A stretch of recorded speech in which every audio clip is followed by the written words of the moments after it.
la voz, el micrófono para los hombres de negro de la Iglesia, muchos con un bagaje cultural importante, que estudian demonología, que se saben al dedillo el ritual romanum, y quizá lo más inquietante, que en pleno siglo XXI siguen actuando, porque hay personas que están convencidas de que tienen una posesión diabólica.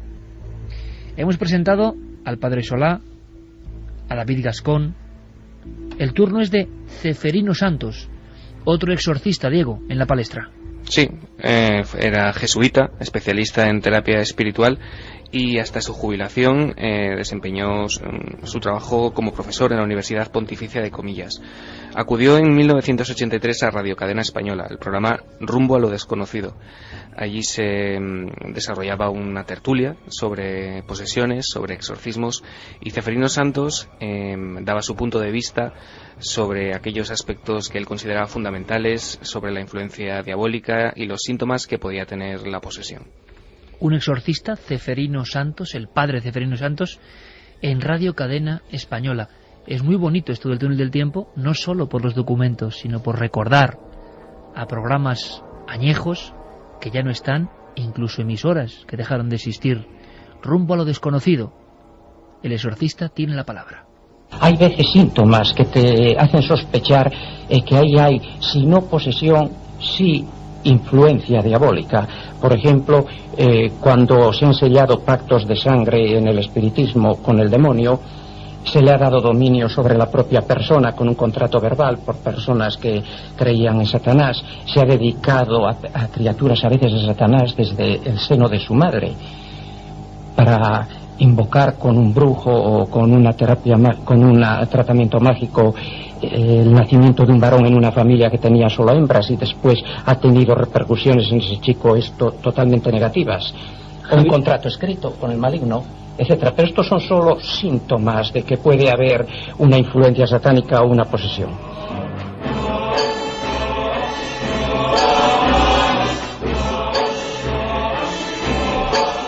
El pacto.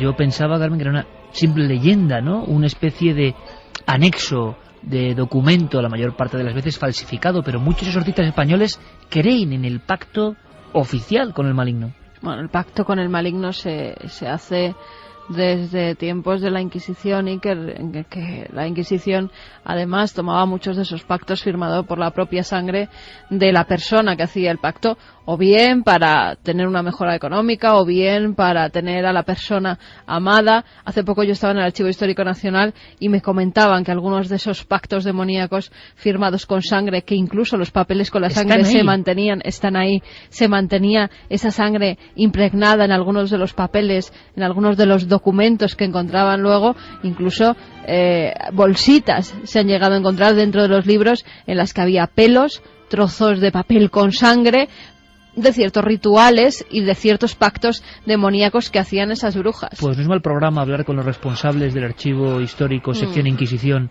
y que nos cuenten qué hay por ahí. Sí, además, como siempre, nos trataron fenomenal y quedamos en hacer muchas más cosas. Pero sí, esos pactos, en teoría, se siguen realizando. Tienen todo un ritual, hay muchos libros que hablan de cómo hacer un pacto con el demonio, qué pasos han de seguirse. Siempre hay sangre por el medio, siempre tienes que firmar con tu propia sangre. En la Edad Media se utilizaba la sangre de la menstruación de la mujer. Hoy en día se hace un pacto haciéndote una simple raja en el dedo, y con esa sangre y con una pluma que suele ser de cisne negro, tienes que firmar el pacto con el demonio para que así lo lleve a cabo. A cambio siempre, por supuesto, le tienes que dar tu alma.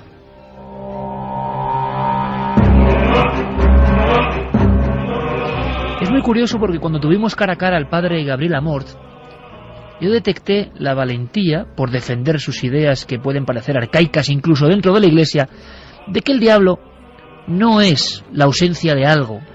El diablo no es un estado del espíritu, sino el diablo como entidad personificada, individual, corruptora, con el miedo que produce cuando lo vemos en los viejos cuadros del arte flamenco, o incluso mucho más atrás, ¿verdad?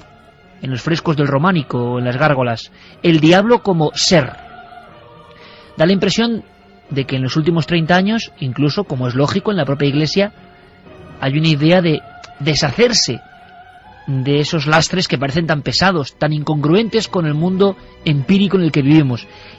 Amort decía que eran casi igualmente diabólicos, atentos a la frase que nos dijo en Cuarto Milenio cara a cara, los propios sacerdotes que no creían en el demonio como entidad y que lo diluían de alguna forma en lo políticamente correcto, porque la Iglesia no sabía para dónde ir en este mundo de la ciencia. De alguna forma, año 83, Radio Cadena, el padre Ceferino Santos, de una forma también muy gráfica, hay que decirlo, hablaba de ese problema de la Iglesia, que la moda de lo tangible estaba apartando al demonio, ¿verdad, Diego? Sí, él apostaba por un apoyo en la creencia, ¿no? Hacia el diablo. Él decía que había que luchar contra la no creencia en él porque era importante. Daba un dato muy curioso. Él decía que en Madrid había en aquel momento 3 millones de demonios. Si lo escucháis, yo creo que es un dato muy, muy curioso. Además, fíjate, en Madrid 3 millones y en los años 80, documentándome para este túnel, se dice que la Congregación para la Doctrina de la Fe, que en aquellos años dirigía Joseph Ratzinger, el actual Papa, cifraba en 758.640.176 los demonios que pululaban por el mundo. Si tenemos 3 millones de demonios persiguiendo a la gente en Madrid y esa realidad espiritual existe, por mucho que digamos que no hay dualismo y que solo los hombres hacemos el bien y el mal, esa realidad está ahí presente y si hay realidades espirituales no se pueden negar. Lo que pasa es que hemos entrado en un empirismo tal que todo lo que se refiere a la fe hay cierta tendencia a negarlo. También de eso hay que defender a nuestra humanidad de hoy y hacer una terapia espiritual de defensa del demonio de la increencia, de liberación del demonio de la increencia, encadenando la increencia, y eso también sería un remedio espiritual. Fíjate, Iker, que cuando yo me acerqué al tema de los pactos con el diablo, lo hacía desde una perspectiva absolutamente de no creyente, y si no crees en una cosa tampoco crees en la contraria, en el enemigo. Pues curiosamente una de las mayores sorpresas que me llevé es que los pactos con el diablo funcionan, cosa que para un no creyente fue una revelación bastante importante. Desde la razón, ¿cuál es la teoría?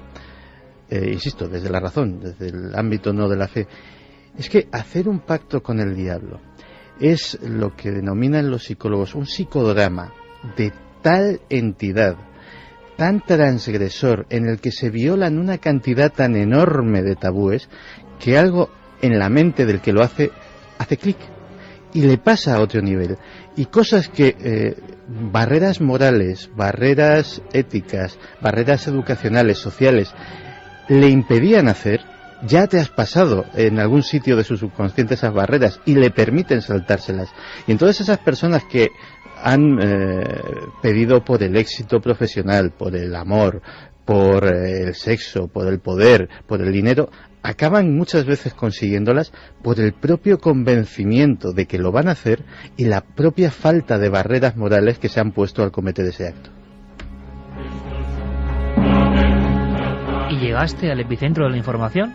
¿Llegaste a conocer a gente que había hecho pactos? Sí, llegué a conocer a gente, de ahí me vino el convencimiento. Es decir, llegué a conocer a gente que me llegó a hablar del éxito de sus pactos, lo cual era palpable. Es decir, pues oye, tienes una situación envidiable, tal, vale, te funcionó. Y ya te digo que desde esa perspectiva de enfrentarme al asunto, desde una no religiosidad, fue un impacto y me molesté en buscarle una explicación racional. Pero luego, si son las mismas personas en las que estoy pensando, no acabaron muy bien. Algunas no. Es el peligro que tiene el pacto con el demonio. Siempre se cobra a sus víctimas. Lo sospechaba. Hay una cancioncilla que venía a decir que cuando llegas a los 50 viene un camarero y te da la cuenta. Pues con los pactos con el diablo pasa una cosa así.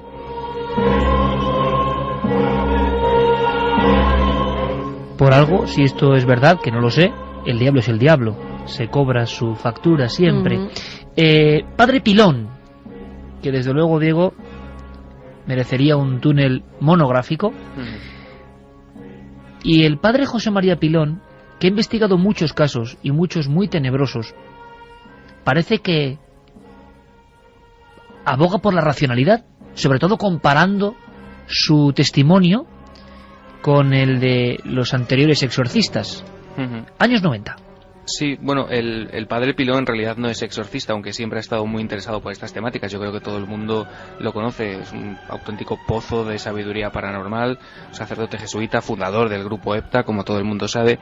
Y él, en 1993, concretamente el 7 de septiembre, acudía al programa de Antena 3 En los límites de la realidad, presentado por Andrés Averasturi, y allí dejaba patente su creencia de que existían realmente muy pocos casos reales de posesión. Yo acepto el que es posible la posesión diabólica, rarísima. Y yo realmente no conozco ningún caso.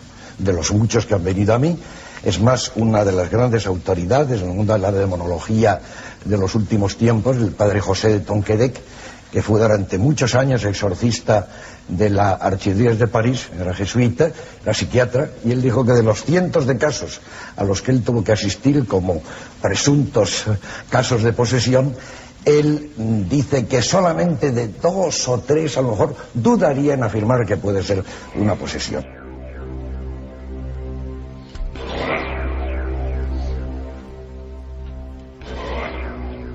Un pozo de sabiduría, el padre Pilón. Le mandamos un fuerte abrazo a José María Pilón ahora mismo. Y otro para el otro protagonista en la sombra en esta conversación, nuestro amigo Andrés Averasturi. Un abrazo para los dos. Aunque no sea exorcista el padre Pilón, si le llega un caso de presunta posesión demoníaca, como cualquier sacerdote de la Iglesia Católica, él puede rezar, no realizar un exorcismo mayor, pero sí puede rezar para que normalmente esa obsesión demoníaca, con rezos que un sacerdote de la Iglesia Católica haga sobre ti y con el agua bendita, normalmente se pasa. Puede casi, vamos a decir así, actuar de oficio, ¿no?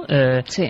Ante el poseso. Cuando luego se tienen que hacer exorcismos mayores es cuando tienen que recurrir al obispo, y el obispo nombrar a un exorcista para que realice ese ritual. Un túnel para la historia de la radio del misterio. Otro personaje. Y repito, no estamos exponiendo las voces y las experiencias de exorcistas, que son varios, que han pasado ya por el programa. Nicolás López, Diego. Sí, Nicolás López Martínez, que fue el presidente y el decano de la Facultad Teológica del Norte de España, que tiene su sede en Burgos. Hace justo ahora 30 años, en 1981, acudía a La Clave, programa que dedicábamos hace unas semanas, El Túnel, para hablar de Satanás. El tema del programa era Satanás, y él en alguna de sus intervenciones se refería, como vamos a ver, a posesiones científicamente controladas, que es algo muy curioso. ¿Sí?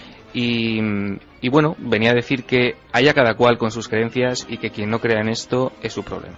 Y sabes una cosa, Diego, que todos los exorcistas, o que han ejercido de exorcistas, todos los interesados en la Iglesia por esta temática en concreto, tan escatológica y tan extraña, tienen una facultad que es curiosa.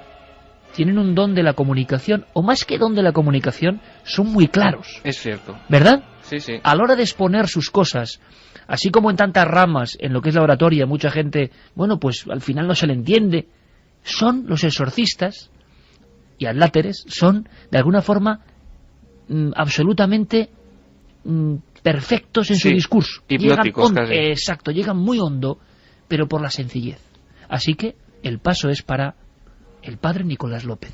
Creo que para un no creyente el problema es suyo, porque ahí están los hechos. Los hechos de posesiones científicamente controladas y que acaban en el momento del exorcismo. A veces los exorcismos son trabajosos y largos, pero en otras ocasiones son fulminantes, y no se trata de leyendas. Clarísimo, año 81, La Clave, y ahora damos un giro. Yo tenía especial interés en el personaje porque recuerdo que, viéndole por la televisión de niño, a mí me impresionó. Sería el exorcista popular. Ojo, no sacerdote. Jordi Mora.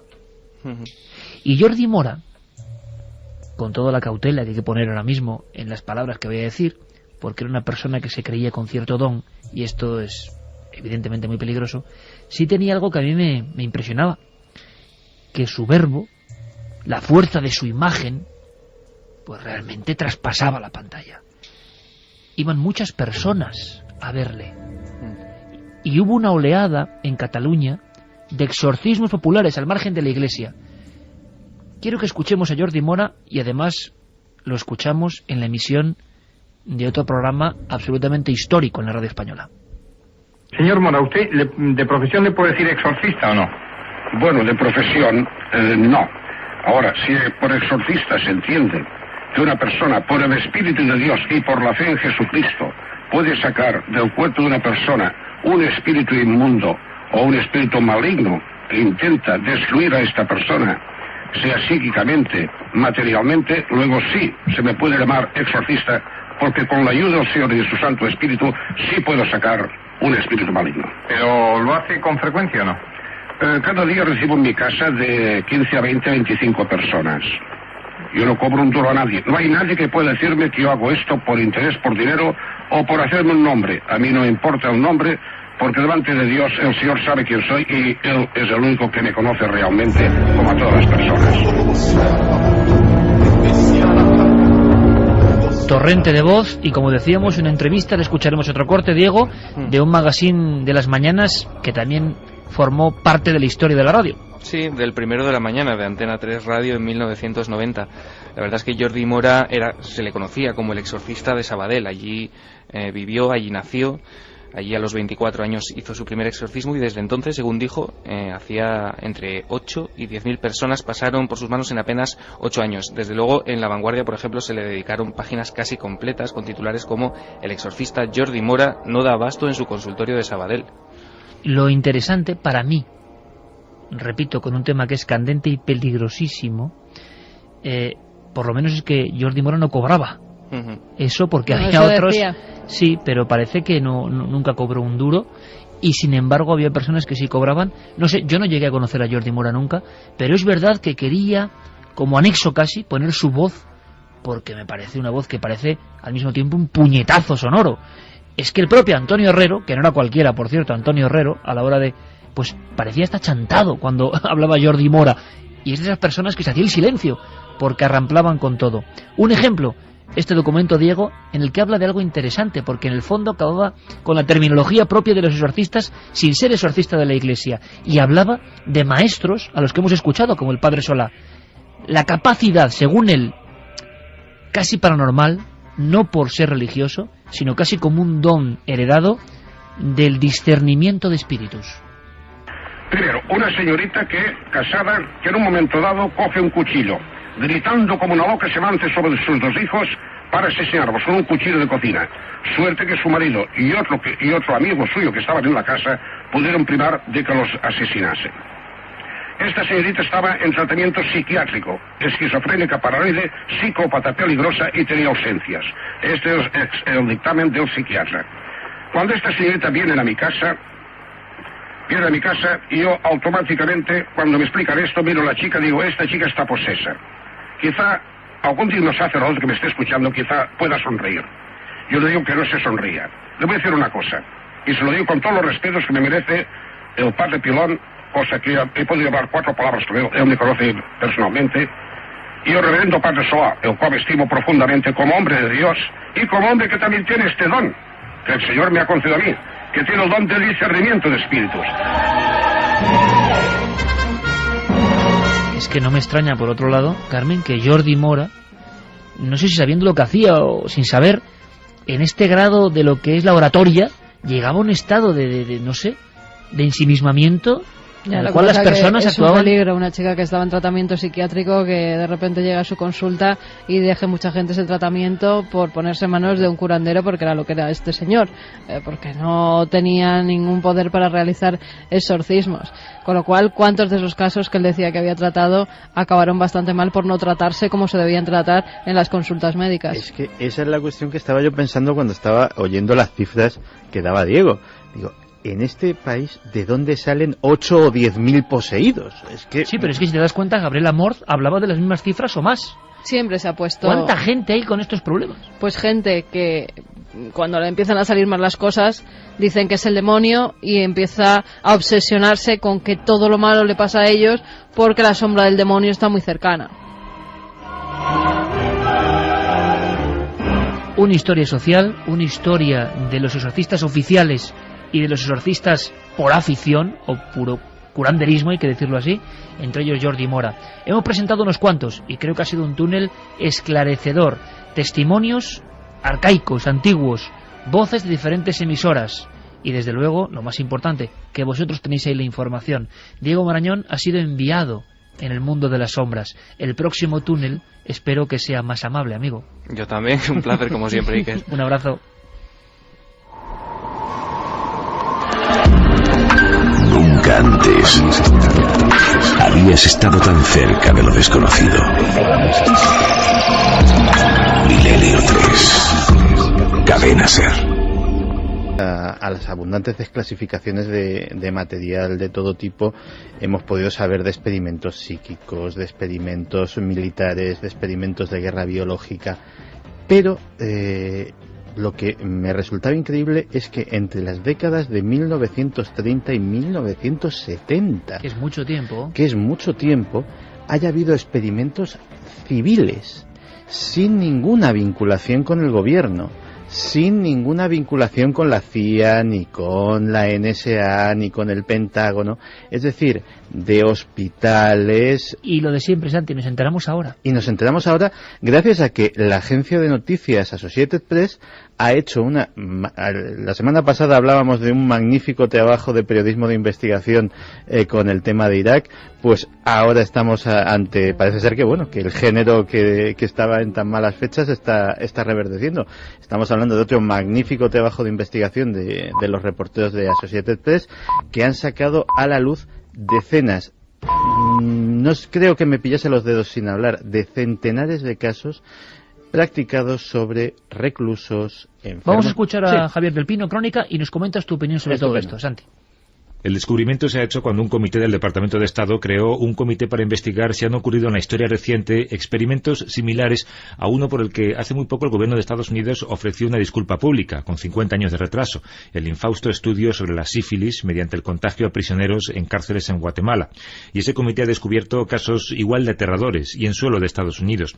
Entre 1940 y 1970 se realizaron al menos 10 estudios médicos que atentan contra las normas básicas de la ética, aunque se da la circunstancia de que no fueron pruebas clandestinas, simplemente el sistema era más permisivo. Todas las pruebas pasaban por el contagio forzado de enfermedades a presos en cárceles o a pacientes en instituciones mentales. Una prueba consistía, por ejemplo, en contagiar con hepatitis a los pacientes para observar su evolución. En otro caso, se obligó a presos a ingerir excrementos de personas infectadas con virus o a inocularles con la gripe asiática. En otro caso, varios presos fueron inyectados en sus órganos genitales con muestras de gonorrea. En 1963 se inyectaron células cancerígenas a 19 pacientes ancianos en un centro psiquiátrico. En Nueva York hubo otro experimento en el que se inyectaba la hepatitis a niños con deficiencias mentales para observar si tenía algún tipo de efecto positivo en su condición. En todo caso, la mayor parte de los experimentos médicos con fondos federales de Estados Unidos se han llevado a cabo fuera del territorio de este país, lo que hace complicado investigar en cuáles de ellos se ha cruzado la frontera de la ética. Barack Obama ha creado un comité de bioética para investigar hasta donde sea posible y quiere un informe completo antes de que termine este año.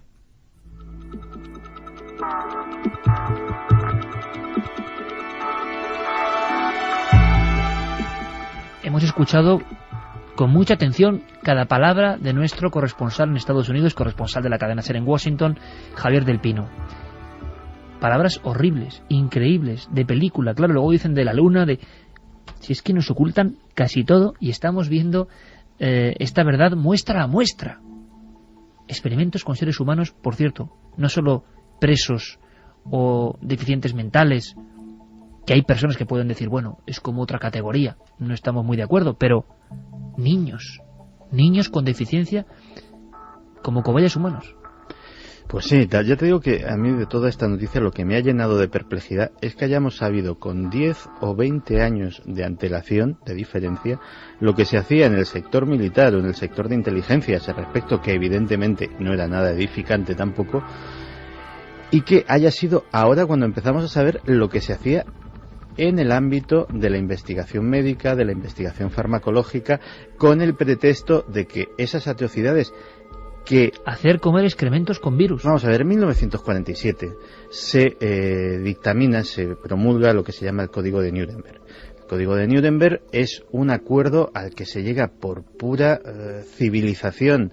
El mundo médico, aterrado ante lo que se ha destapado de las barbaridades de la investigación médica en el Tercer Reich a raíz de los juicios de Nuremberg, hace un código ético que prohíbe expresamente este tipo de experimentación.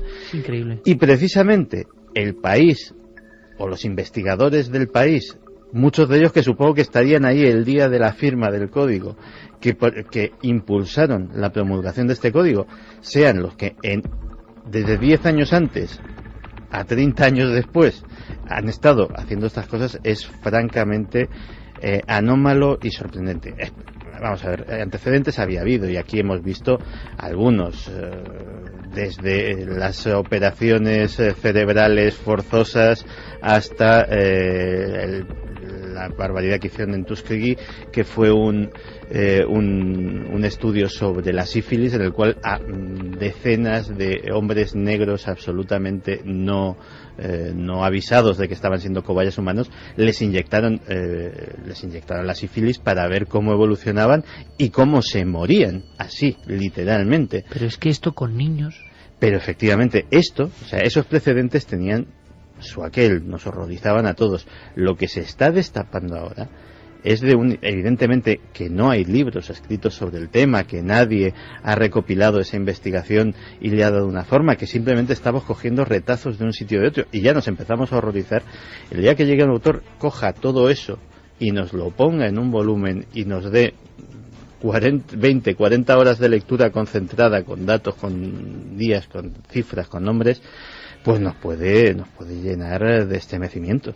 Yo a veces pienso qué poco arte, ¿no? Qué poca sensibilidad humana, qué poca belleza ha creado el hombre, que la ha creado evidentemente, y nos embelesamos ante ella, ante las muestras de lo más excelso del ser humano. Yo a veces lo pienso. ¿Dónde están las muestras de lo más excelso del ser humano? Bueno, pues en todos los actos de amor, imagino que ocurren y que no se publican, ¿no?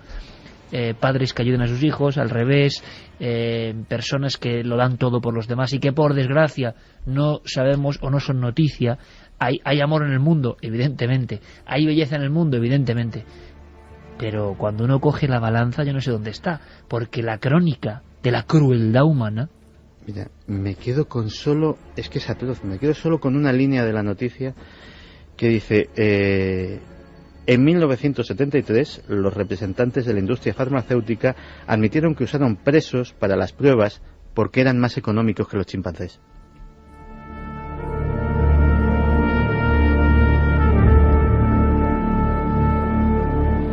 A veces pienso en las maniobras de alienación del gran público.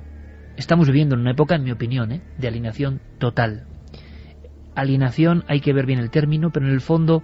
estar muy apartados de lo que pasa realmente y embobados de alguna forma con las pulsiones más primarias. A veces yo no sé si pensar que eso es mejor, porque abrir los ojos y darnos cuenta de lo que es el ser humano en ocasiones estremece y hasta descompone. Vamos con las vías de contacto. 27699, palabra clave milenio, espacio, vuestros mensajes, milenio3 con número @cadenaser.com y www.cadenaser.com. Carlos nos decía, los demonios están a nuestro alrededor. ¿Qué hace a una persona más susceptible a ser invadida por una posesión? ¿La fe? ¿El estado físico? ¿El estado mental? Bueno, según los exorcistas, los demonios están a nuestro alrededor. Una persona más susceptible de estar poseída, pues según siempre ellos, los que juegan entre comillas con la ouija, con el satanismo, con rituales extraños. Espero haberle contestado. Amparo, Rocío, Juan de Dios y Pedro nos dice: hola, buenas noches, somos unos amigos de Córdoba que nos gusta reunirnos de vez en cuando y ver una peli de miedo. Además escuchamos vuestro programa porque nos apasiona este campo. Pero a la vez de la peli, qué misterio, ¿no? Me imagino que después o antes. Esta noche concretamente hemos visto la película Paranormal Activity 2 y nos ha impresionado mucho. Parece ser que está basado en hechos reales. En este momento estamos escuchando el programa y el tema nos está poniendo la carne de gallina. No. Pues es la base del argumento de la peli, el pacto con el demonio y sus consecuencias. Esperamos seguir recibiendo más información y casos sobre el tema. Bueno, pues esa película no se ha puesto muy de moda decir basado en hechos reales y no tiene ninguna conexión. Aunque es verdad que de la primera película a mí sí me impresionó alguna imagen, algunas sí, era como muy perturbadora. Pero efectivamente empezó, yo creo que con lo de la cuarta fase, la moda de decir esto es un hecho, es un caso real. Que era mentira. Que era absolutamente mentira, y anda que no he tenido yo también que contestar mensajes. Nome, Alaska. Efectivamente, que quién era esta psiquiatra, que oiga, que esta psiquiatra no existe. Y la verdad es que la moda está cundiendo. Jessy de Málaga dice, da igual el idioma del exorcismo, todos hacen que me esconda debajo de la cama. Bonito mensaje, porque da igual la lengua, ¿verdad? Da igual el idioma, la palabra. Hay un sonido, hay un supurar algo que desde luego es universal. José Adolfo Cantón nos dice sobrecogedora la grabación del exorcismo. El mal está presente en todas las religiones, solo cambia el nombre. Un saludo desde Granada. En Carni de Lucena es terrorífico y más a estas horas. Nes nos decía, la voz de esta gente sale de lo más profundo del alma. Jones, con lo bien que iba a dormir esta noche después del tema de la luna, ahora tras estos gritos y alaridos creo que voy a esperar hasta que se haga de día. Pues eso te pasa por escucharnos. Y que sigan haciéndolo. Claro. También nos decía Manolo de Málaga que él, como mucha gente, es de la opinión de que la llegada del hombre a la luna fue un montaje en plena Guerra Fría. Aún así, todavía recuerdo a toda mi familia alucinada ante el televisor. Le voy a pedir a Noel Calero y a Coque Peinado a ver si en tiempo récord son capaces de sacarme ese sonido como ancestral de la máquina de escribir, una máquina de escribir que percute, porque vamos a hablar de informes. Y por lo menos para el principio, yo creo que haya una fecha. Quiero que esté establecido los códigos, como hacen ellos, de filiación de un informe. Y vámonos, por ejemplo, a uno de los casos que te llame la atención especialmente. Hay uno que parece que ha suscitado todas las polémicas, un caso que ocurre en el año 80 y que parecía que se iba a resolver. Muchos expedientes no han aparecido. Nueva desclasificación de informes OVNI en el Reino Unido. 26 de diciembre de 1980, Rendlesham Forest, en Suffolk. Pues se ven varias luces, Iker, a través del bosque, varios militares, porque esa era una zona que utilizaba la fuerza aérea, tanto estadounidense como británica. Varios militares van hasta esa zona boscosa y se encuentran con un objeto que parece estar flotando sobre una neblina amarilla, así lo describen ellos. Se dan cuenta de que las transmisiones por radio hay muchas interferencias, que cuando se alejan de ese objeto las interferencias son menores. Son las 3 de la madrugada. John Burroughs y Parker Booth son los dos militares que se acercan más a ese objeto que ellos describen como metálico. Algunos de ellos dicen que ven patas, otros dicen que están elevado el objeto unos centímetros sobre el suelo e incluso apuntan la posibilidad de que haya seres. Después de todo eso, Iker, se hace un informe. Ese informe incluso hay retransmisiones grabadas, porque al día siguiente, cuando van a la zona boscosa donde habían visto el objeto, se dan cuenta de que hay huellas, que hay una especie de huella que ha dejado triangular. Los árboles de la zona están quemados y parece ser que algo aterrizó allí aquella noche. ¿Se esperaba una solución? ¿Se esperaban más datos? ¿Qué se esperaba? Se esperaba que dijeran algo, por lo menos se esperaba una investigación. Por parte de los Estados Unidos la hubo y con los años se desclasificó la conversación que se mantenía y lo que se decía al estar enfrente de las huellas. Pues se hacía la inspección diciendo que habían visto tales huellas, que había quemados tales árboles en un área de tantos metros. Eso sí que se desclasificó en Estados Unidos, pero la verdadera investigación, que tuvo que ser por parte del gobierno británico, hoy en día, que se han desclasificado más de 8.500 folios sobre objetos volantes no identificados, todo el mundo esperaba la desclasificación de este caso y no ha ocurrido. La respuesta, pues como todo, muy confusa. Que los documentos se han destruido, no saben cuándo, ni por qué, ni quién.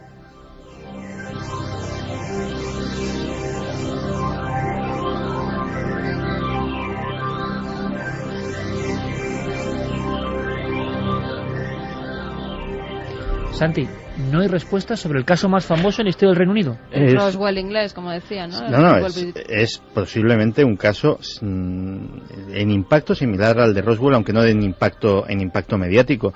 Y la verdad es que si era llamativo lo de la noticia anterior, esto sigue siéndolo. Estamos hablando... Hemos tenido semanita, llevamos unas cuantas de conspiraciones, ¿eh? Sí, y estamos hablando además de un caso que sucede en un lugar, el bosque de Redlingham, donde hay no una, hay dos bases importantísimas, la de Woodbridge y la de Ben Waters, de titularidad británica y norteamericana, uno de los ejes de la defensa aérea de la zona norte de la OTAN. Es un lugar donde la seguridad aérea es máxima, donde la investigación tuvo que ser exhaustiva, porque estamos hablando de una aeronave intrusa en un lugar de máxima seguridad para la defensa de Occidente. Santi, ¿te crees lo de que han perdido los documentos? Iba a decirlo muy coloquialmente, pero no.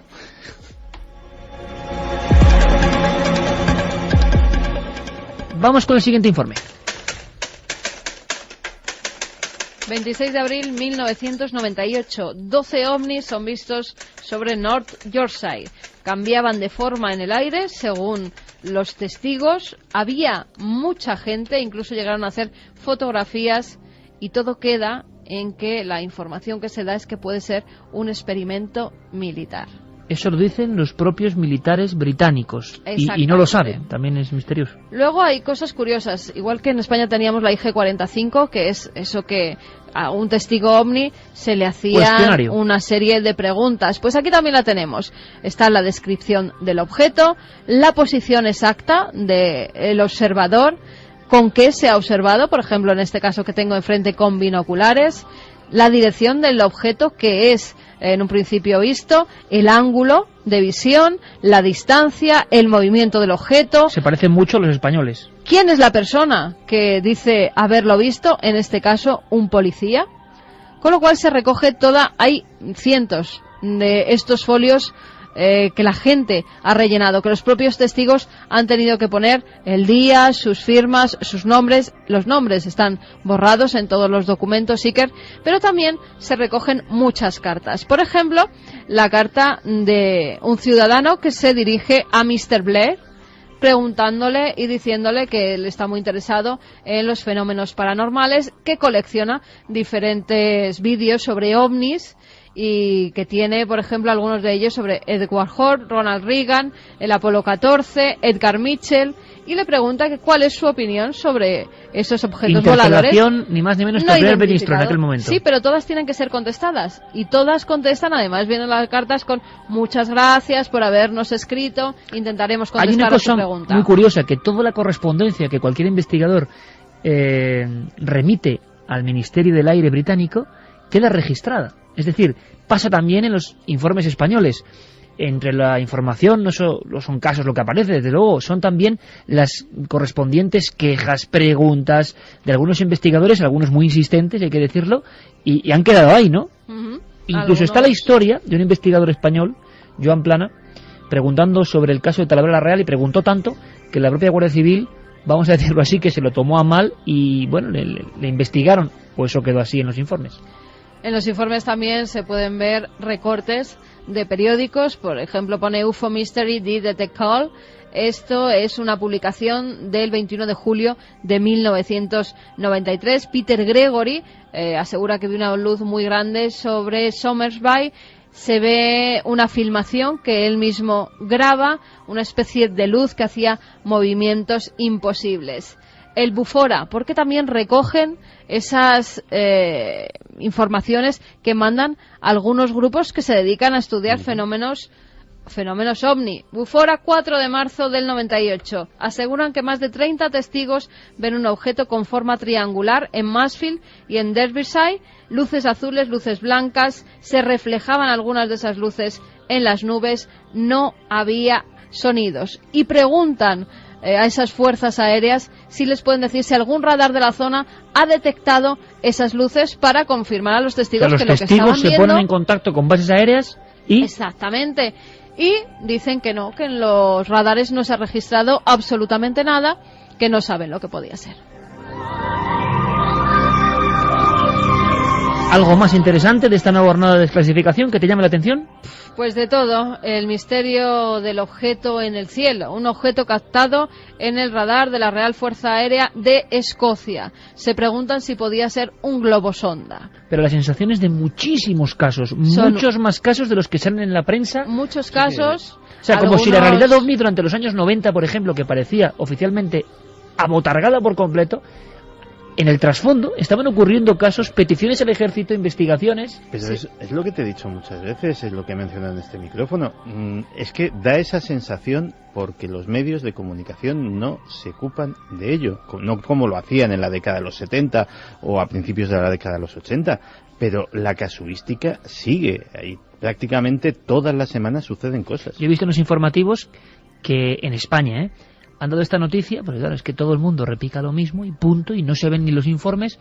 Bueno, hasta hubo una broma sobre Edgar Mitchell y lo que opina sobre los objetos volantes no identificados, y además asegura que lo de Roswell fue cierto, que es verdad, que él ha visto pruebas físicas que le llevan a opinar que es verdad y que los extraterrestres nos están visitando desde hace años en la Tierra. ¿Me quieres decir que hay unos oficiales británicos, militares, con su aporte, me imagino, que están seleccionando de la prensa todo lo que se publique que les interesa? Por ejemplo, declaraciones de Edgar Mitchell. Eso es ¿Sabes curioso. por qué? Porque Edgar Mitchell dice que todos los gobiernos guardan información sobre objetos volantes no identificados, entre ellos el gobierno británico. Y entonces el gobierno británico coge y lo pone ahí en un paperclip, ¿no? Y lo mete en su archivo secreto hasta ahora. Sí.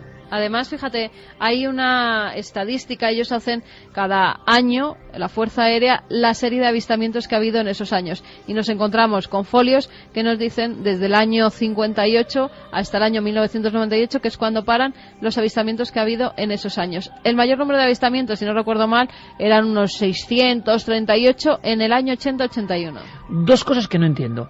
¿Cómo es posible, por lo tanto, que a nivel oficial la financiación de investigación OVNI, vemos dibujos de testigos, naves con extraños signos, patas, dibujos que han llegado al ejército? Incluso un objeto volante completamente redondo con 4 patas y algo inexplicable. Parece que tiene esas llaves de la vida egipcias alrededor de la ese anca objeto egipcia puesta ahí. Había una noticia muy interesante, Carmen, también entre el taco que tienes ahí de las cosas desclasificadas. Había una noticia sobre un bebé alienígena que además parecía que había crecido más de lo normal, estaba cuidado por una nurse, o sea, en Nuevo México escondido, claro, en una base militar. Es tremendo. Que fíjate si llegaban a ser minuciosos, que cogían todo lo que tuviera referencias con ovnis de sitios como el Weekly World News, o sea, que aquí salió como Noticias del Mundo, que era una publicación que yo adoraba cuando era estudiante universitario.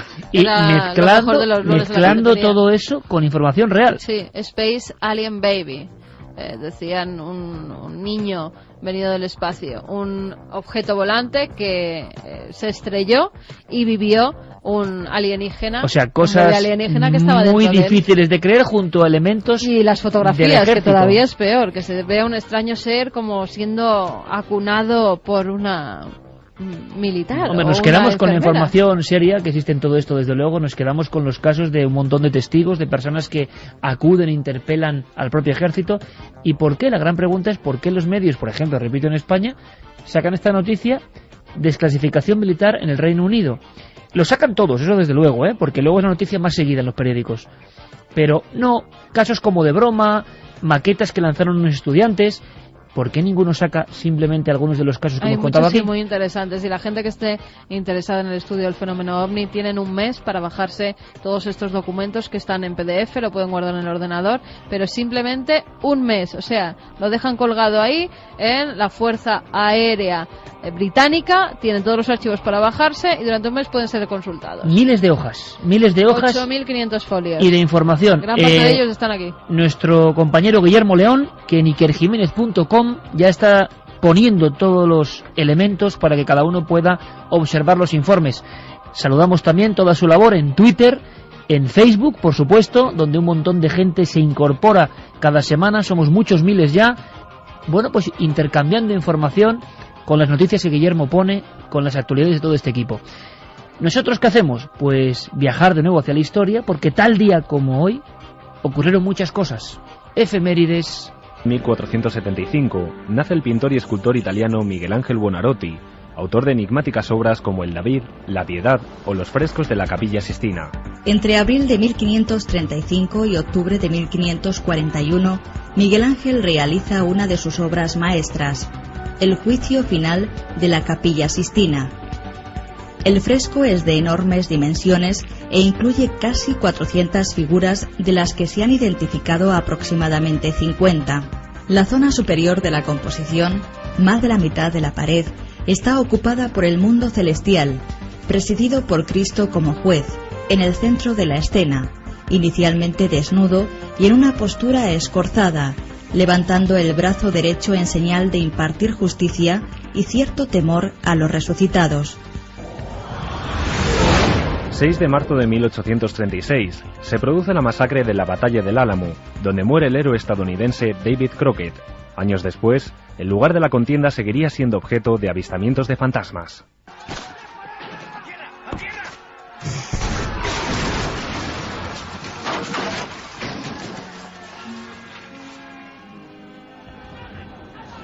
Me calla. Me han matado, David. 6 de marzo de 1888, periódicos regionales comienzan a hacerse eco del aislamiento duradero de varios pueblos de Asturias y Cantabria. El accidentado suceso fue conocido como la Nevadona del 88. Y las dificultades fueron máximas.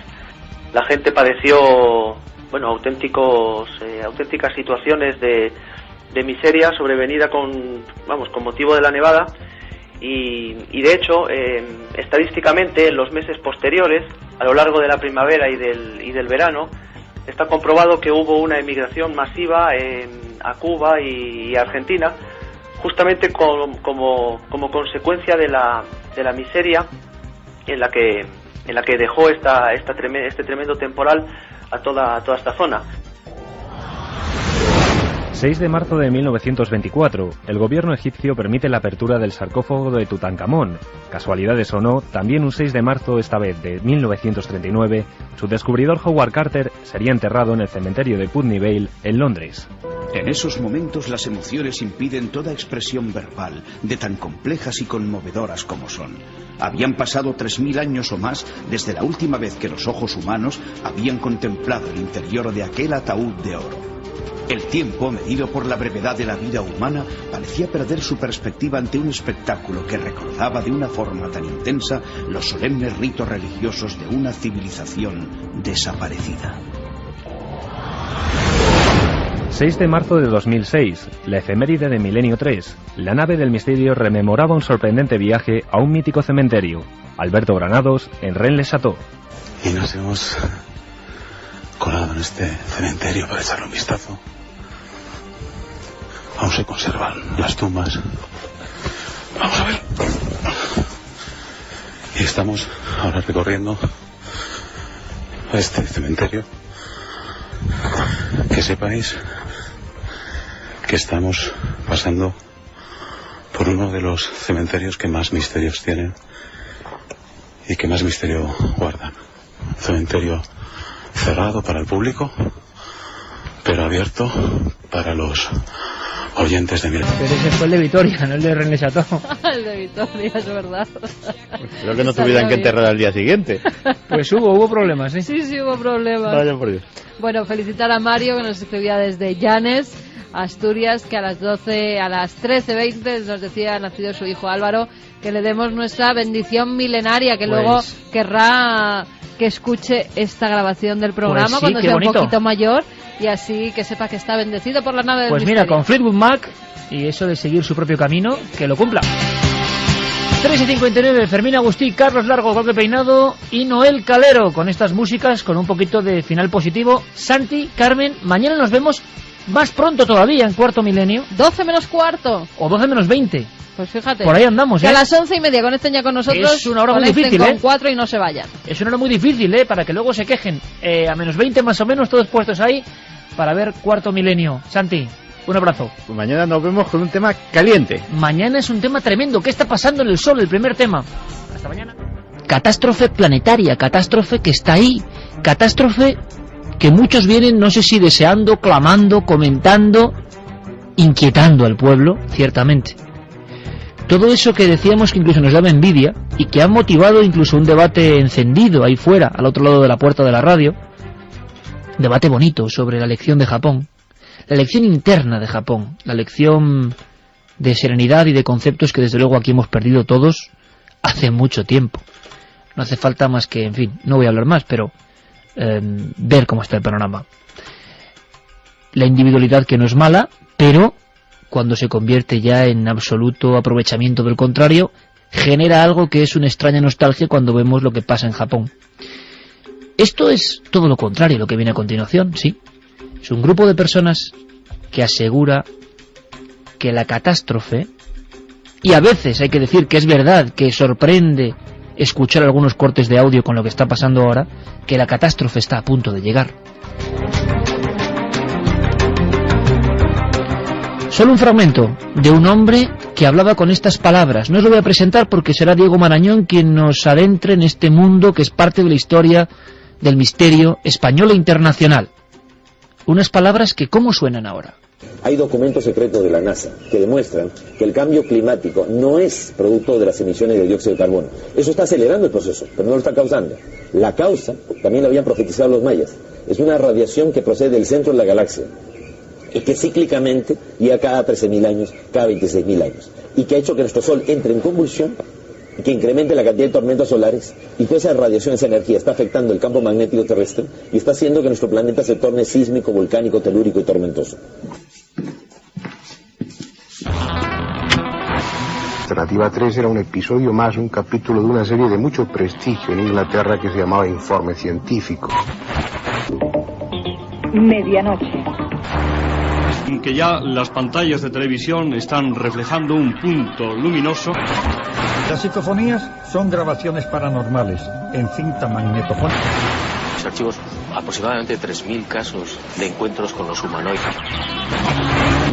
Esta noche, mágica, La Cruz del Diablo, de Gustavo Adolfo Becker. Que el metal se está fundiendo y dice que pronto se convertirá en algo así como plástico. Concretamente esta cuchara que tengo en la mano es nueva totalmente. El túnel del tiempo.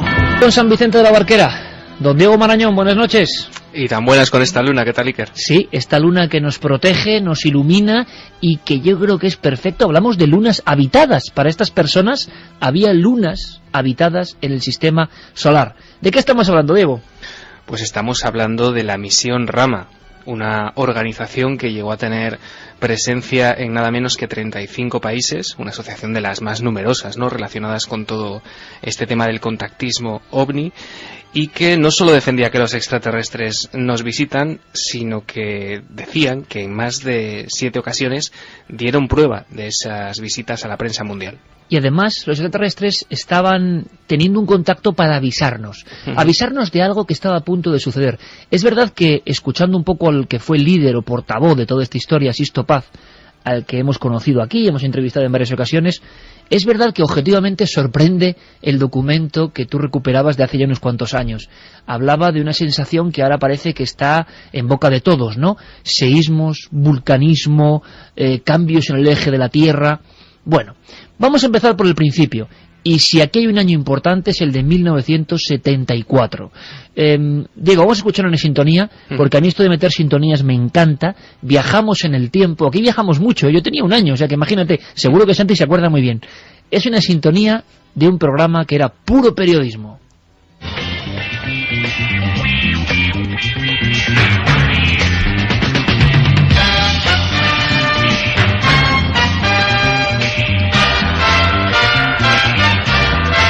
Bueno, nostalgia sonora, Diego, con estos acordes tan setenteros, los mejores reporteros patrios iban por el mundo, y vaya nombres, buscando la noticia, ¿verdad? Sí, señor, estamos hablando del programa Los Reporteros, de 1974, una auténtica escuela de televisión de la que salieron nombres como Miguel de la Cuadra, Salcedo, Javier Basilio, Jesús González Green o el protagonista al que vamos a escuchar hoy, Diego Carcedo. Casi nada. Sí, hemos podido recuperar este programa gracias a los archivos de Moisés Garrido. Este programa se emitió en 1974, es de la primera tanda de emisión, y en él se nos cuenta cómo Diego Carcedo se desplaza hasta Perú y allí entrevista no solo a los miembros, a los primeros miembros del grupo Rama, sino al fundador, a la pieza clave, que no era Sixto Paz en un principio, sino su padre, Carlos Paz. Carlos Paz, yo tuve la oportunidad de entrevistar a Carlos Paz poco antes de morir en una vieja casa, calle Junín, paredes húmedas, fotos de ovnis puestas con chinchetas, y además acababa de ocurrir un seísmo y el hombre mantenía su creencia absoluta en que los extraterrestres habían conectado. La noticia que lanzaba la agencia EFE era significativa. Un grupo de universitarios peruanos ha contactado con extraterrestres. Carlos Paz llevaba mucho tiempo en esta historia y Carlos Paz le contaba así a Diego Carcedo, de alguna forma, el credo, la sustancia, que yo creo que ellos ni imaginaban lo que iba a ocurrir, lo que iba a crecer también, ¿no? Un poco como un hongo atómico en todo el mundo. La misión Rama en esencia. 5.000 años hace que, según las experiencias del señor Paz, llegaron los primeros objetos no identificados, los primeros platillos volantes, las primeras naves espaciales a las altiplanicies peruanas. Señor Paz, ¿podría usted sintetizarnos un poco sus experiencias de todos estos años trabajando e investigando acerca de la presencia en nuestra tierra de naves de otros mundos? Estoy convencido de que estamos siendo visitados hace mucho tiempo por seres del espacio que nos controlan, nos guían y hacen lo posible por enrumbarnos hacia un mundo mejor. ¿Usted ha visto alguna nave, algún platillo volador? He tenido la suerte de verlos varias veces. ¿Y de dónde vienen? ¿De dónde llegan al Perú estas naves espaciales? Si estudiamos que hay tantos distintos módulos y distintos tipos de naves, no podemos decir que son modelos 64 ni 65, sino que deben venir de diferentes mundos. Y sobre todo que España misma, mi amigo Casas Yuget, me informa de que ya están registrados 28 tipos de seres distintos.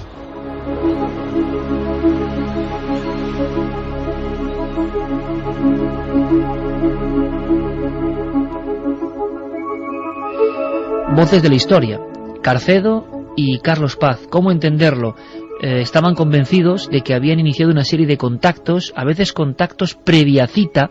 Para entenderlo, vamos con el siguiente documento. Otro de los miembros de Rama habla de fundamentos. Se pasa, Diego, de un grupo muy pequeño de personas, hay que imaginarlos en un coche tamaño break familiar, yendo a los arenales de Chilca, y que poco a poco empiezan a tener encuentros con luces. Aseguran, y es verdad que hay miembros de las Fuerzas Aéreas Peruanas implicados en todo esto, que han llegado a ver no solo las naves, sino una especie de esferas posadas en el terreno, y que en ocasiones, en mitad de la noche, en esos arenales que sobrecogen todavía hoy, han visto algunos seres que con los brazos abiertos se aproximaban, luego se disolvían en el propio aire. Había una comunicación. Se pasó, Diego, que esto es lo importante, de un grupo más de investigaciones, de intento de contacto, a una especie de relación, y a partir de ahí, también hay que decirlo, a un credo. Sí, exactamente. En 1974, que es el año donde estamos, este IPRI, Instituto Peruano de Relaciones Interplanetarias, no era más que un grupo local, ¿no?, que solamente daba que hablar un poco en aquel país, y era uno de tantos grupos que afirmaban estar en contacto con extraterrestres. La misión Rama se expandió de tal manera que, bueno, alcanzó un desarrollo extraordinario, y como base de aquel desarrollo, como base de aquel grupo, tenemos una suerte de, como decías tú, fundamentos o casi estatutos, que también en 1974 uno de los miembros del grupo explicaba a Diego Carcedo. El grupo Rama tiene, primero, una antigüedad de más de un año.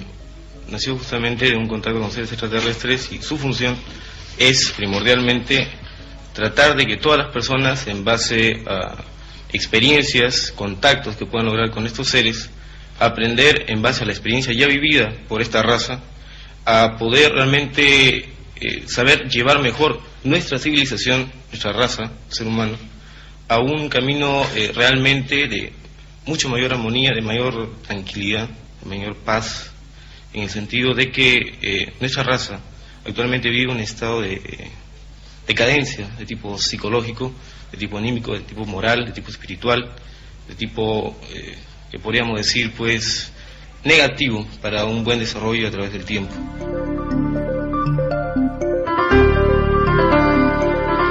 Documentos y voces para una cosa que entonces era extraordinaria, que ahora nos puede parecer hasta normal. Gente que dice que contacta con extraterrestres. La agencia F motiva la primera llamada, Televisión Española, y después llegará el célebre reportero JJ Benítez para hacer una serie de artículos que cambian el concepto de los ovnis en España. Porque yo lanzo la pregunta, y me gustaría, fíjate Carmen, ¿es posible que haya gente que ahora mismo esté escuchando Milenio 3 que perteneció o tuvo que ver con los grupos Rama? Es difícil que haya gente, ya yo creo, que tuviese contacto con ellos, pero parece, si lo preguntara a Santi, que sobrevoló una gran decepción. Pero fue un movimiento social interesantísimo, digno del estudio de las religiones, del contactismo.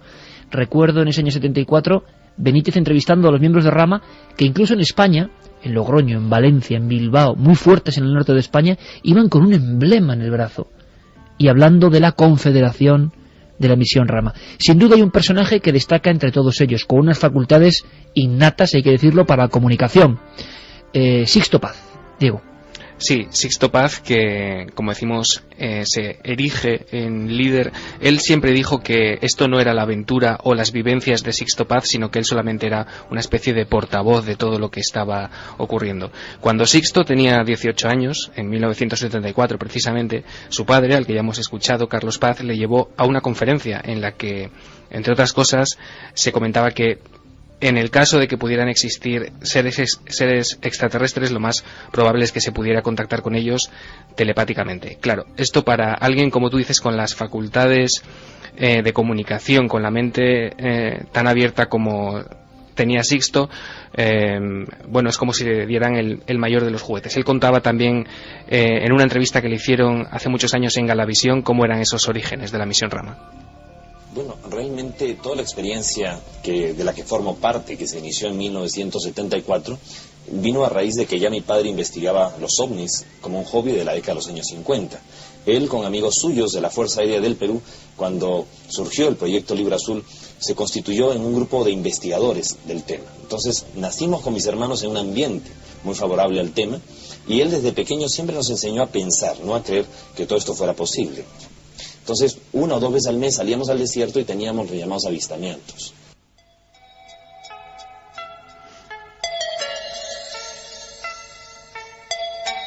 Y llamados avistamientos que se prolongaron en el tiempo, que fueron cada vez más fuertes, hasta el punto de que este Sixto Paz aseguró haber entrado dentro de una de esas naves. Una especie de semicírculo de cristal que se abría como una especie de ser vivo en mitad del desierto arenal de Chilca. Y Sixto Paz llegó a penetrar dentro de esa sustancia, siempre según su testimonio, ojo, y parece que tuvo un viaje. Llamaron a estos objetos Shendras.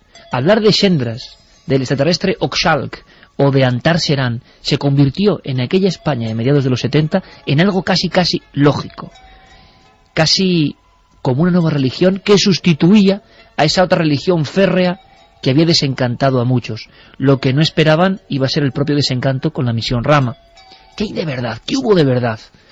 Es cierto que lo que contaban parece que está pasando ahora, pero para eso no hace falta estar contactado con extraterrestres, ¿o sí? JJ Benítez fue protagonista indudable en esta historia, un encuentro que le cambió en la vida. Yo no puedo evitar recordar ese libro, SOS a la Humanidad, un libro que fue rechazado por la editorial Plaza y Janés, y le compraron, digámoslo así, otro libro que traía de Perú, que era Existió otra humanidad, sobre las piedras de Ica. SOS a la Humanidad se convirtió después en un auténtico bombazo. Vendió alrededor de 700.000 ejemplares, y era un libro que hablaba de la experiencia de un periodista en el Perú. Benítez habló de como si un caballo con una inmensa coz hubiera golpeado mi pecho. Se había encontrado en Chilca con las naves de estos seres. Lo importante, Diego, es que había sido un contacto previa cita.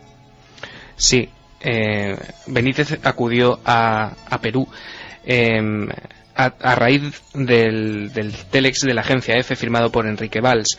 El director de la Gaceta del Norte le envió como corresponsal y Benítez permaneció 2 semanas en aquel país escribiendo 12 reportajes publicados bajo el título de No estamos solos, y que después, como tú dices, aparecerían en forma de libro en OVNIS, SOS a la humanidad. En ellos narraba las experiencias del grupo peruano, entre otras cosas un avistamiento del que él también fue testigo. Este corte creo que es una grabación incluso de nuestra, de Milenio 3, ¿no? Sí, ¿Digo? se emitió el 2 de octubre del 2004 esto. Vamos a escuchar cómo Benítez nos contaba, como sabe contarlo Benítez, sinceramente. Es una grabación que creo que yo se la hago incluso en su casa.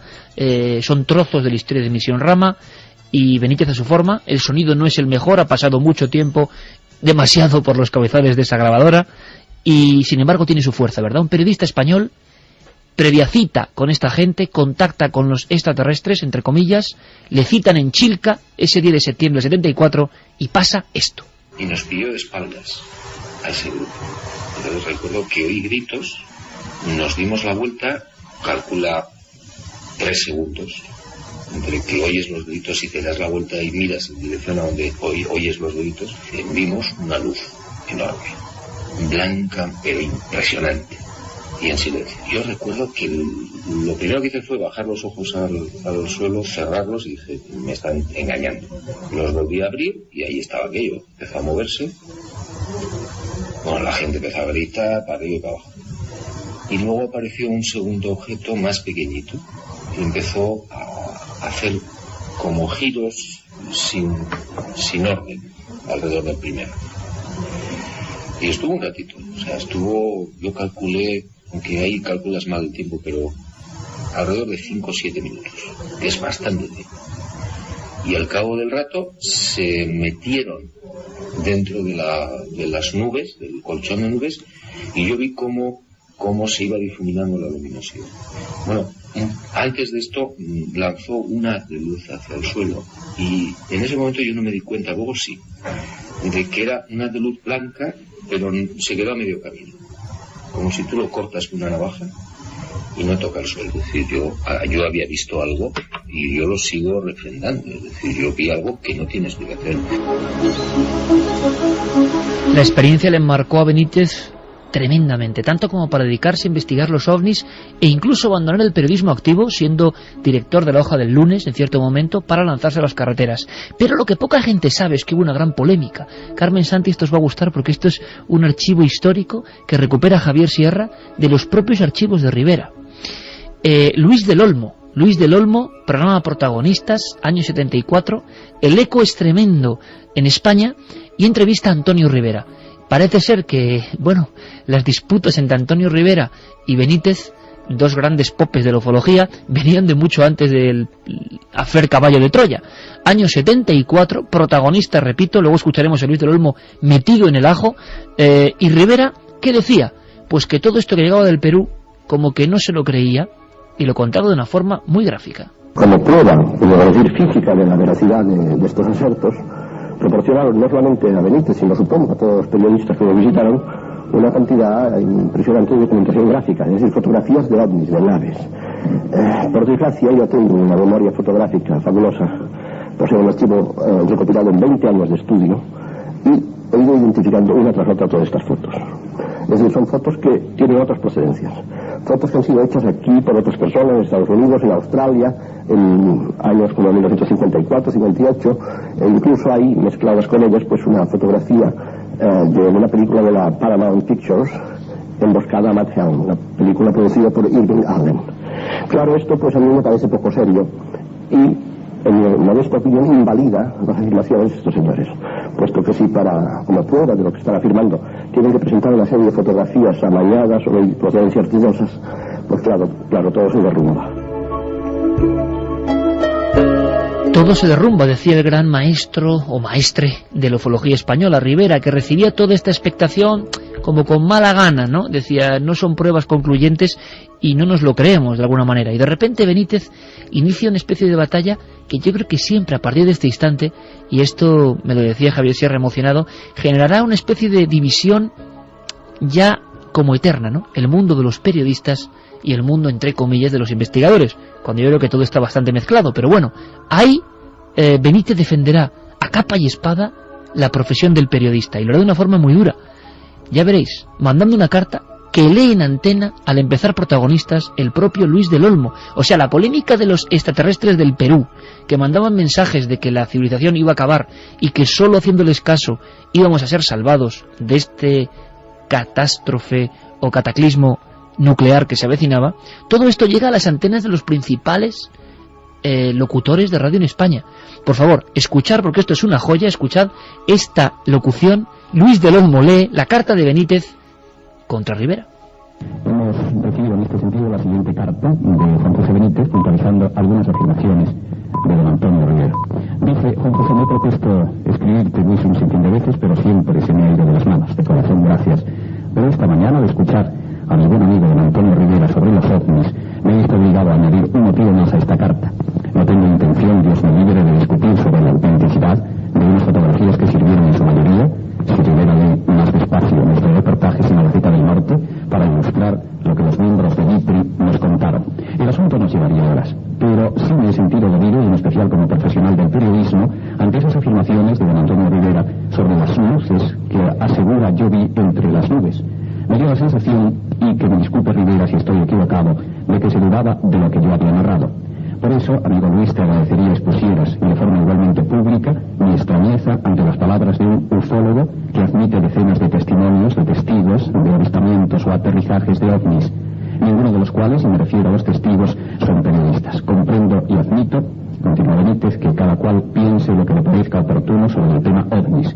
Sin embargo, no estoy dispuesto, y menos como profesional del periodismo, a que alguien que no es periodista ponga en tela de juicio un hecho del que ha sido testigo directo. Perdón una vez más las molestias, muy agradecido por todo.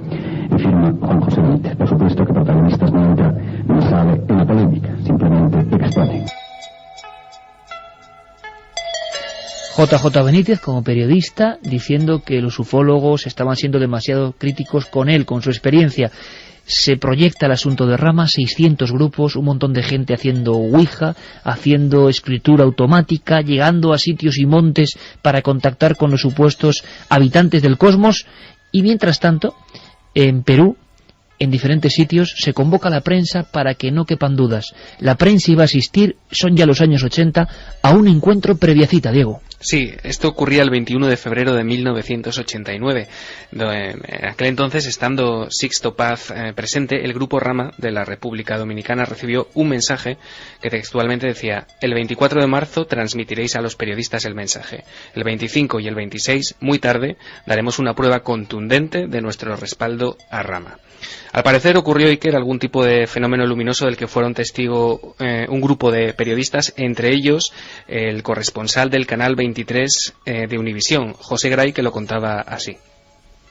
En el transcurso de la tarde continúan los ejercicios y prácticas. Sin embargo, la atención está centrada en el advenimiento de la noche. Según el mensaje recibido, esta noche, muy tarde, estos supuestos seres extraterrestres nos ofrecerían el avistamiento de una de sus naves espaciales.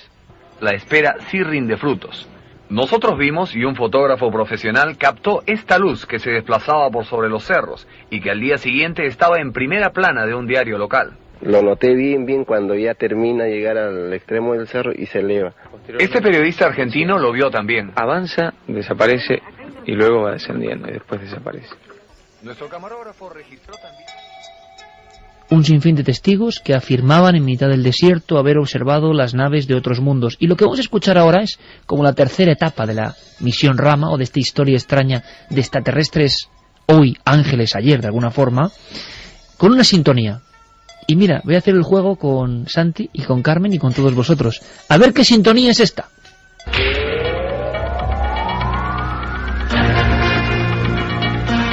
Años 90, ¿eh?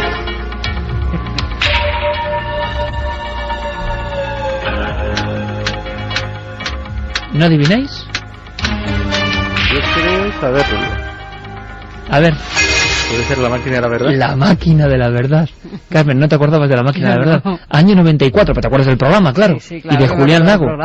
Ahí ocurre... Y después de la publicidad. Bueno, los famosos por supuesto, que iban allí y que los ponían verdes, un grupo de periodistas que preguntaban. Es que Sixto Paz fue la máquina de la verdad.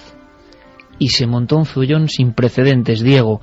Él contó su historia, que había viajado incluso en esa experiencia ovni hasta Ganímedes, había observado lo que era el mundo de los extraterrestres, sus contactos, sus mensajes, delante de un elenco de personajes, ¿no? Sí, ocurrió el 31 de marzo de 1994. Aquel día Sixto Paz asistía como invitado o contratado, como queráis llamarlo, a la máquina de la verdad. Las cifras de lo que cobró bailan, hay fuentes que hablan de 2 millones hasta 4, no está muy claro. No está mal. Sí, y accedió a conectarse, bueno, al polígrafo, que bajo la atenta mirada de Julián Lago manipulaba y toqueteaba el profesor Gell, el famoso profesor Gell. Acabas de rescatar a alguien fundamental en la historia de los 90 en España. Sí. ¿Qué ocurrió? Vamos a escucharlo, porque aquí hay cortes que de verdad merecen la pena. Un contactado, por vez primera y única en la historia, yo creo, se somete al polígrafo. Bien, no podríamos clasificarle como embaucador en un principio, pero sí como una persona confusa. Realmente se trata de una persona independiente en cuanto a su forma de pensar y por consiguiente no sigue en muchas ocasiones las reglas de la lógica ni de las ciencias. Puede existir un principio de verdad en todo lo que está diciendo, no sé basado en qué, tal vez se ha basado en la Biblia, basado en algunos hechos físicos que realmente los haya visto, pero teme, desconfía que los demás no le crean. También es una persona que sugestiona mucho a los demás y, por otra parte, desea dar una versión de los hechos como a él le parece que han sido, pero no llega, ni muchísimo menos, a contarnos toda una verdad. No decimos que, en este caso, que sea un embaucador, pero desde luego sí considero que es una persona que está confundida en lo que está exponiendo. Supongo que usted no se reconoce en el dictamen del profesor Martín. No, al contrario, le agradezco al profesor Martín la pauta porque siempre lo obliga a uno a la reflexión. Muchas gracias. ¿Usted se cree realmente lo que cuenta? Si no lo creyera, no lo transmitiría. Momento durísimo para Sixto Paz, que ha contado toda la historia que ya conocemos, esas conexiones con extraterrestres, esos viajes, esos mensajes, y ese programa tuvo que tener intensidad tremenda. Los audímetros llegaron al límite prácticamente de lo comprensible. Un hombre que había viajado a otros mundos ante el polígrafo. Momentos polémicos, momentos de la historia de la tele. ¿Es cierto que usted ha viajado en una nave espacial a otro planeta? Sixto answered yes. Sixto ha respondido que sí a esta pregunta. Vemos aquí una reacción muy marcada a esta pregunta. Es decir, que sin ningún lugar a dudas ha mentido. No nos ha dicho la verdad. Si Sixto ha estado alguna vez en una nave espacial y ha viajado en ella a otro planeta, seguramente habrá sido en sus sueños solamente. Señor Paz, ¿alguna aclaración? Ninguna. Estoico Sixto Paz, en ese aspecto que ya hemos hablado de estoicismo, para él tuvo que ser un durísimo golpe, Diego. No tanto, porque él mantuvo que bueno, cada vez que se le achacaba, ¿no?, este episodio de la máquina de la verdad, él siempre salía con que era la única pregunta a la que la máquina había podido poner un pero, porque en todas las demás digamos situaciones o cuestiones peliagudas a las que que le plantearon, referente a consumo de drogas, a colaboración con servicios de espionaje, a que se hubiese inventado todo esto con fines lucrativos, la máquina le dio la razón. Bueno, es una historia muy curiosa, iniciada en el 74, hemos conocido a Sixto Paz, podemos pensar mil cosas, yo simplemente digo que es un comunicador excelente, es muy difícil creer, por supuesto, que en Ganímedes haya vida, aunque claro, escuchamos a algún científico de la época hablar de por qué era imposible en Ganímedes vida, y luego veo algunas cosas que la propia ciencia ha ido descubriendo, ¿no? Pero podríamos acabar con un mensaje del propio Sixto, antes lo escuchábamos, que sí que, para que cada uno opine lo que quiera, ¿no?, sí que hace reflexionar. Es un poco otra de esas profecías lanzadas al aire. Él, como emisario de esos seres que nos visitaron durante los años 70, él disolvió los grupos, todo esto se acabó en los 90, quiso ir por libre, pero había un mensaje que él sigue manteniendo, un mensaje que es verdad, en estas fechas cobra una potencia, una fuerza bastante especial. Estos seres no dicen que el mundo se va a acabar, y dicen que el mundo se va a transformar, pero a partir de nuestra propia transformación individual. Ellos dicen que las profecías, todo cuanto ha sido anunciado en nuestro mundo, es una advertencia de lo que puede pasar en nuestro mundo si no hacemos nada para evitarlo. Y nos dicen de que el estado mental alterado en el que la humanidad se encuentra, la Guerra Fría, que hasta hace poco tiempo existía, está atrayendo, como si fuera un imán, la posibilidad de una catástrofe cósmica. ¿Cómo puede ser posible que en los últimos años se haya incrementado la actividad sísmica, la actividad volcánica, planetaria, cuando sabemos que si bien hay movimiento de placas tectónicas, pues la Tierra es un planeta en proceso de enfriamiento? Cada vez debería haber menos volcanes, menos terremotos, sin embargo, aumenta. Sigue con sus charlas, con sus historias, creyendo aquello y uniendo todo esto a esa idea, yo no sé si acoplada al 2012, pero que algo va a ocurrir y que los extraterrestres, yo no sé ya si nos hacen caso o nos han dejado por imposibles. Sí, además Sixto anunció el final del Grupo Rama, lo hizo en España, en un congreso en el Vendrell, en Tarragona, y desde entonces ha tenido como bandera esta meta del 2012, no como fin del mundo, sino como, digamos, barrera psicológica, vuelco de conciencia global, y en esas estamos. Sixto sigue activo, sigue dando conferencias y ha variado muy poco su discurso en estos años. Santi, la tremenda decepción que recorrió España, toda esa gente que buscó en la misión Rama y en el contacto que no llegó o no fue muy visible, una segunda religión. Sí, la verdad es que el anuncio cayó como un jarro de agua fría, hasta el punto de que hubo muchos, y los hay, que todavía continúan manteniendo el pabellón muy alto de Misión Rama, ya sin esa tutela de Sixto Paz, y cualquiera que recurra a internet lo puede comprobar. Previamente, además, hubo un par, por lo menos en España, internacionalmente hubo otros casos, de importantes escisiones o cismas dentro de lo que era Misión Rama. Posiblemente el más importante sea el Comando Astar, que se escinde, se erigen como los auténticos portavoces del comandante Astar Serán, que era el enviado desde Ganímedes de la flota que nos iba a sacar, o que iba a sacar a los elegidos de esa catástrofe, y que su líder, Juan Ester, llegó a declarar que Sixto Paz no es que fuera un farsante, que lo era, es que no era Sixto Paz, sino que el verdadero Sixto Paz se había suicidado años antes, y que lo que estábamos contemplando era un clon, era una especie de replicante destinado a confundir a la gente, ¿no? O sea, me extrañaba a mí que en Misión Rama no tuviese Santi un as en la manga para darle ese toque de conspiración bizarra, ¿no? ¿Hay gente que recuerda la historia de Misión Rama, que estuvo con ellos? Alguno, pero muy pocos. Fíjate, nos dicen, mi marido en el año 74 hasta el 79 acudía a conferencias, reuniones en salas de teatro, foros y etcétera. Mis hijos nacieron en esos 2 años mencionados. Pablo desde Alicante, qué fuerte, anoche contra el libro, existió otra humanidad en una caja llena de libros de mi padre, desde luego me lo voy a leer en homenaje a él, que en paz descanse. Pues léelo porque es atrayente y es sorprendente, y hay que imaginar lo que supuso en el año 75 en España. Gustavo desde Almería decía, buenas noches, yo tuve la ocasión hace unos 20 años de acudir a 2 conferencias que dio en Lleida. Según él, estuvo abducido por unos extraterrestres de Ganímedes. Todo lo que está contando Iker me recuerda a aquellas conferencias. Gracias, por cierto. Según Sixto, Misión Rama es amar. Creo que fue en León donde construyeron un inmenso graffiti, Rama es amar, y a mí no sé por qué, de pequeño cuando vi esas fotos me daba mucho miedo. ¿Por qué? No sé, y Sí, cuando amar, y cuando ¿no? hemos estado en Chilca, volviendo de noche, Nazca Lima, es un lugar, vuelves a ver los arenales de Chilca con bases militares cercanas, ojo que esto es interesante, bases militares cercanas, y da ¿Y respeto. tuviste algo? Yo en Chilca no. Ah. No, si íbamos juntos, era a la vuelta de No, Nazca cuando Lima. hiciste la entrevista al padre de Sixto Paz, no te yo llevaron vi nada. a ver Yo no vi nada. nada.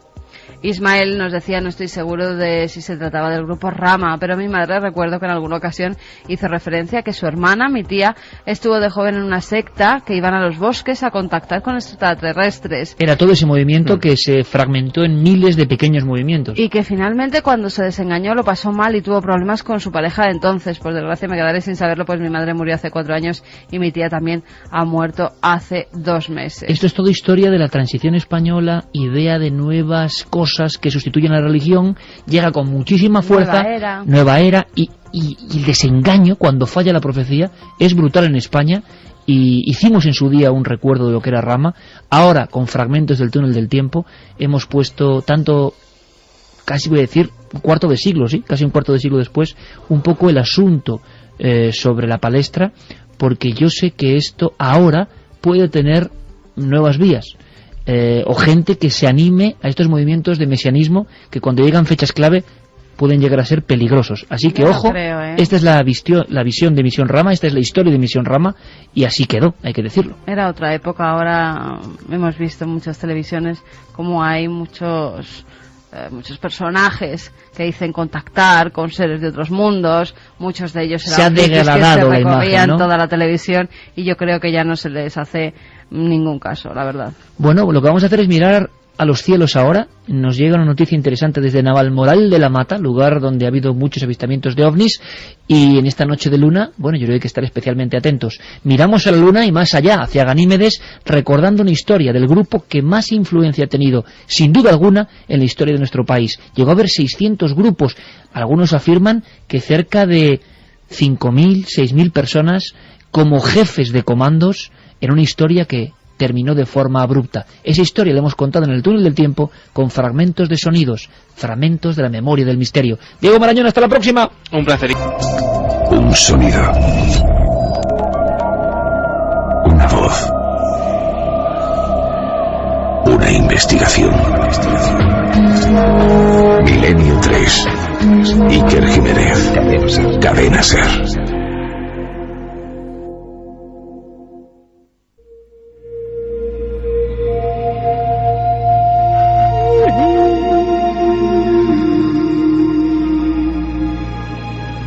y 46 minutos. Noticia curiosa.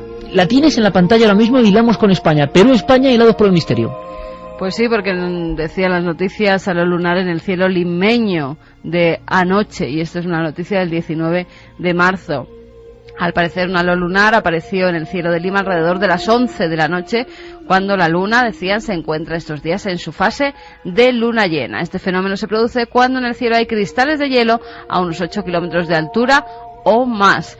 Lima cierra así una semana adornada por arcoíris, halos solares y finalmente un halo lunar, de los cuales pues se pudieron tomar muchas fotografías. Y es que ha pasado en estas últimas semanas, de lo que llevamos de marzo, un montón de señales en el cielo, y todo en historia, Santi, ¿verdad? De señales que siempre se han, para el cerebro del ser humano, siempre han sido preludio de algo, señal de algo. Las grandes batallas, los grandes cataclismos, siempre ha habido señales en el cielo.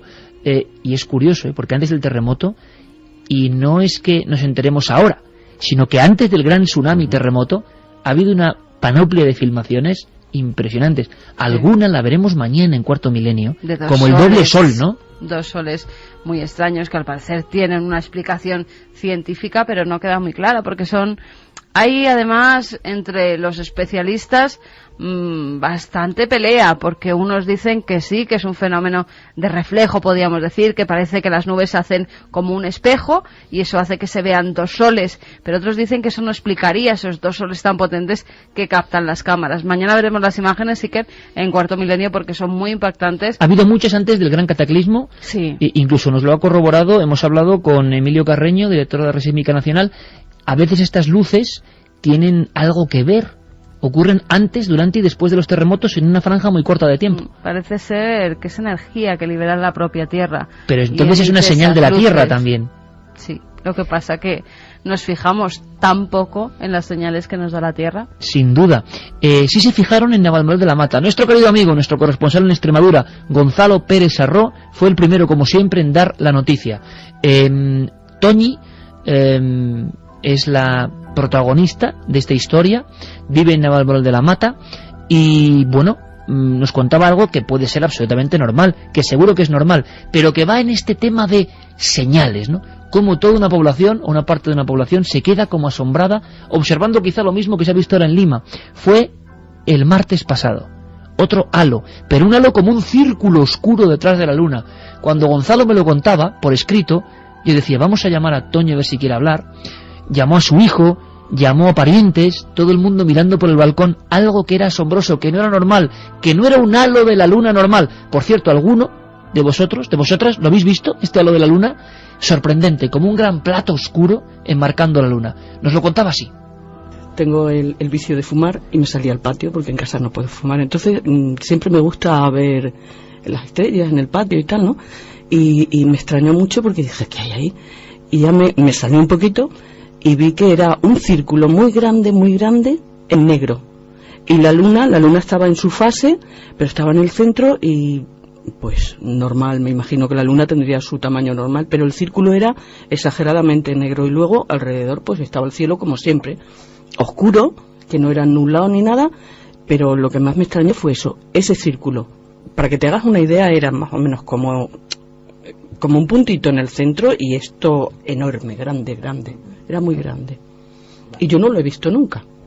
Entonces yo llamé a mi hijo, intentamos sacar fotos, pero pues no, pues las cámaras son normalitas las que tenemos, ni con la del el teléfono ni nada, ¿no?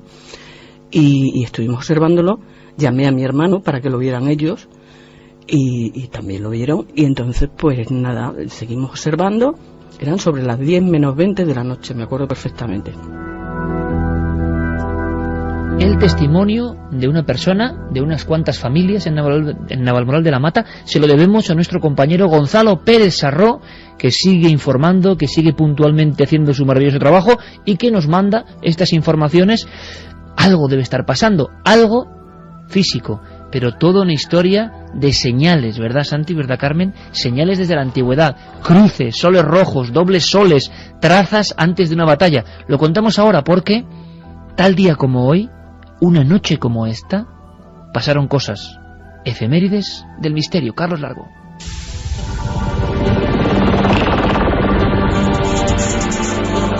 ...20 de marzo de 1727... muere el físico inventor Isaac Newton, conocido descubridor de la denominada Ley de Gravitación Universal. Unos meses después, Newton les envió un pequeño manuscrito titulado Sobre el movimiento rotativo de los cuerpos. Halley sugirió inteligentemente a Newton que escribiese un libro sobre su descubrimiento. Debido a las dificultades económicas de la Royal Society, se ofreció incluso a financiarlo él mismo. Fue un acto de generosidad por el que las futuras generaciones de científicos le estarán por siempre agradecidas. 20 de marzo de 1974, se produce en Sevilla uno de los incidentes más importantes de la ufología española, el caso Adrián Sánchez. Existen algunos fenómenos que aún escapan a nuestra comprensión. Uno de los más enigmáticos es el de los objetos voladores no identificados. En marzo de 1974 se hicieron más presentes que nunca. Una verdadera oleada de una semana que asoló toda la península ibérica y muy en concreto el triángulo formado por las poblaciones de Aznalcóllar, Gerena y Olivares, en la provincia de Sevilla. 20 de marzo de 1995, tienen lugar los trágicos atentados del metro de Tokio. El gas sarín provocó un balance de 12 muertos y más de 5.000 heridos. Es una secta de enajenados, es decir, en aquel momento se investigó en profundidad y había un líder que realmente padecía un delirio prácticamente mesiánico, y en aquel instante este líder convenció a los demás de que ellos eran los portadores de la verdad. Y en una sociedad tan cerrada y tan técnica como es la japonesa, este tipo de líderes tienen un impacto muy importante, y entonces pues fue una cosa muy emotiva. Pero curiosamente toda la investigación policial y judicial arrancó de raíz el grupo. Quiero decir, fue una cosa muy traumática al principio, pero fue arrancada de raíz porque el cuerpo social japonés no aceptó bajo ningún concepto que unos cuantos enajenados, iluminados por así decirlo, manipularan así la vida de los ciudadanos. 20 de marzo de 2005, la efeméride de Milenio 3. La nave del misterio recuperaba algunos testimonios estremecedores. Hablamos de los encuentros con fantasmas de nuestros oyentes. Y bueno, lo crucé esa sombra, me ha dejado marcado.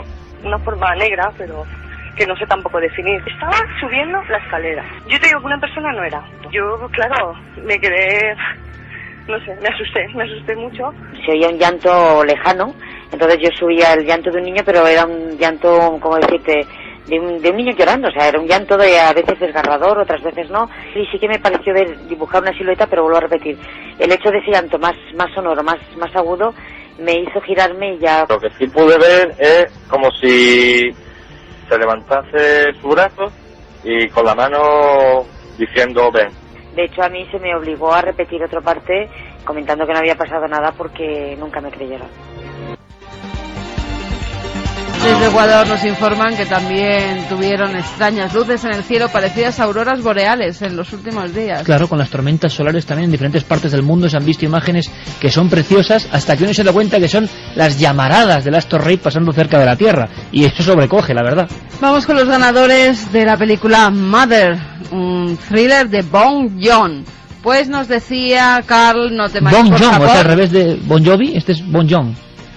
Bong John. Bong, vale. John Ho. No me hagas pronunciar nombres imposibles. Bong Joon-ho. Que quien me oiga, un Sí. japonés o... Sí. Nada, se va a reír de mí.